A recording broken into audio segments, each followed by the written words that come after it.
it's important to think about app stores as bigger than just what you have on your iPad or my Google Pixel phone. I use a lot of different app stores. I use Steam on my computer, which I play most of my games on, but not all games are on Steam. Some of them have to go through EA Origin stores. I also have a Nintendo Switch, which I have to go through and buy games on there. And obviously, those video game developers have to come to some sort of agreement with Nintendo in order to be on there. Sometimes the same games are on multiple app stores. Sometimes they're not.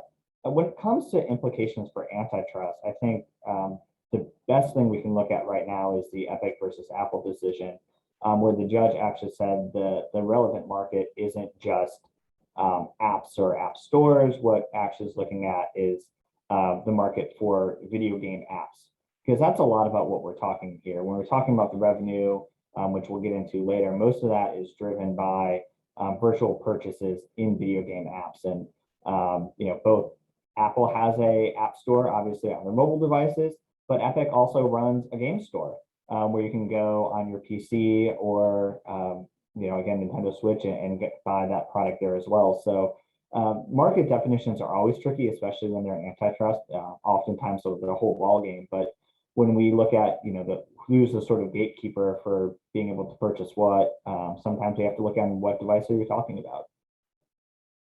If we're looking at the Apple versus Epic case, right, Fortnite is available on, I think, at least a dozen platforms, and your account can transfer over. So what you're buying on Fortnite are skins or various other customization options. If you go buy it on your PC, it shows up on your iPhone as well. So there's no reason to think that you're sort of locked in that way.